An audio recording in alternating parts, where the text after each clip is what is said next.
Bismillahirrahmanirrahim. Dr. Praise and Repeat. Àlàáfíà. Áńgẹ́lì mi ò ní sùn. Oríwo ya ògùn wa tán. Lọ́la kó bá yà kún Ọlọ́run ọba. Ewé ń jẹ́.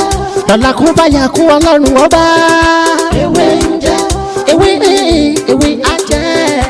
Ewé ń jẹ́. Àwọn lóní dábọ̀ sóhun mi lọ́jọ́ dìbò. Ewé ń jẹ́.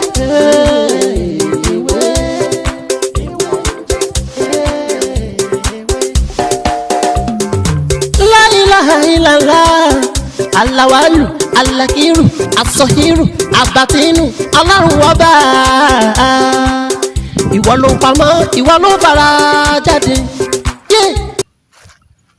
Are you selling markets or you are a contractor? And do you want to attract a lot of customers in your business? A lot of customers in your business if you have enough space.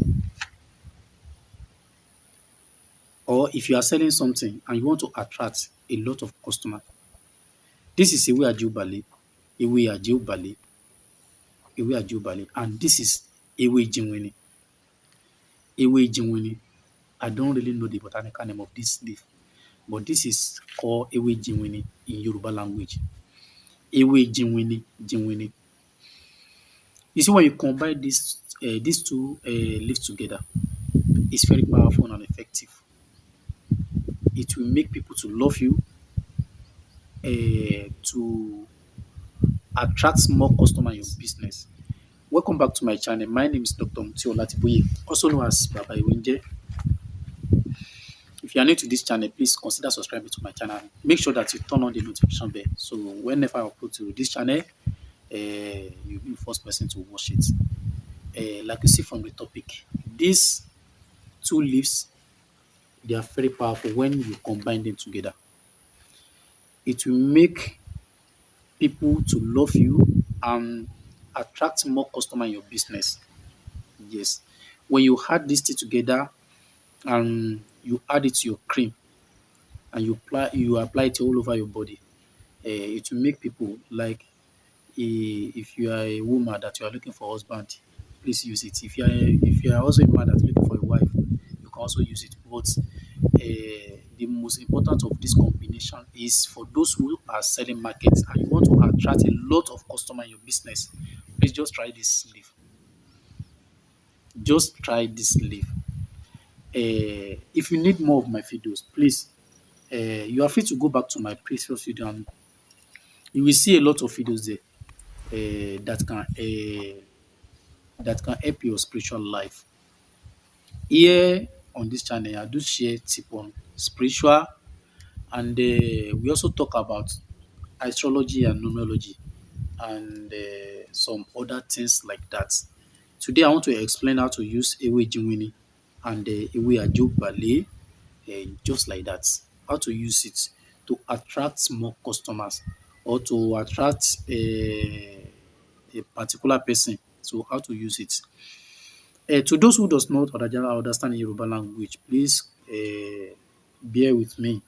And I've already translated these videos to English language. You can also read from the translation to understand what I am saying. And if you don't understand, please feel free to call me on 07037422552, or you can also chat me up on my WhatsApp 09053332740. Gẹ́gẹ́ bí ọ̀rọ̀ tí mò ń bá lọ, Ewé Ijinwini àti Ewé Ajeobale ni a fẹ́ lò lénìí. Ewé Ijinwini àti Ewé Ajeobale, combination yìí wà perfect fún ẹni tí ó bá jẹ́ pé ó wá ọkùnrin tó bá ń wá ìyàwó tàbí obìnrin tó bá ń wá ọkọ, tàbí ó fẹ́ jẹ́ kí ó máa ní èrò níbi ọjà tó ń tà. Ó ní a máa ń lo eléyìí fún. Ó ní a máa ń lo eléyìí fún. Kí ni nǹkan náà, báwo la ṣe fẹ́ lo? Ìpara ni. Ìpara kì í ṣe nǹkan tó pọ̀. Ewé yìí ẹyọ kan la fẹ́ wá. Tó bá dé wù a lè wá tó pọ̀, but kì í ṣe nǹkan tí a máa ṣe tó pọ̀. Ewé ẹyọ kan, Ewé Ijinwini náà ẹyọ kan tí kò lójú. Méjèèjì ò gbọdọ̀ lójú. Tá bá ti wá rí méjèèjì yẹn, ẹ jẹ́ ká da ojú àwọn méjèèjì dìra wọn báyìí.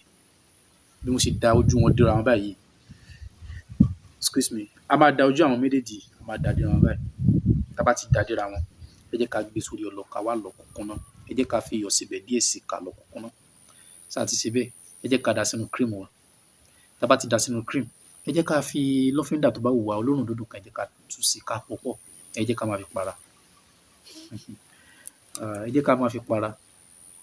Eléyìí kì í ṣe magic, kì í ṣe magic, àṣírí ni. Ẹ jẹ́ ká máa fi para. Pẹ̀lú àṣẹ Ọlọ́run, ọjà tí ò yá ọjà máa yá. Wà á ní a lot of customers. Bẹ́ẹ̀ ni, ìwọ náà wàá tún wá ẹ ṣe o. Àbí ìwọ tó ń to oúnjẹ tó jẹ́ pé agbègbè tó ti ń to oúnjẹ, ibi táwọn ti ń jẹ bẹ́ẹ̀ làwọn èkó ló ń fà lọ ní ń fà bọ̀. Sọ pé kò sí bí iṣẹ́ fi máa ṣiṣẹ́. Wọ́n kàn lè máa fẹnu ròyìn oúnjẹ pé àwọn oúnjẹ dàbí ó rough. Ẹ jẹ́ káwa náà tún wá wá sí. Ọ̀rọ̀ mi ò ní jù báyìí lọ náà lè náà lọ́mọ yín àbúrò yín olólùfẹ́ yín Dr. Mutiola tí Muyiwa Ayémásìwé jẹ́. Tó bá dìgbà mi á tún mọ ọ̀rọ̀ mi tó tún yàtọ̀ sílé wa. Ẹ má gbàgbé láti subscribe sórí channel pé kò fún wa ní ọ̀pọ̀lọpọ̀ àǹfààní lórí àwọn nǹkan mi tá ti ṣe àti tá ti ṣe. Ó dàbọ̀.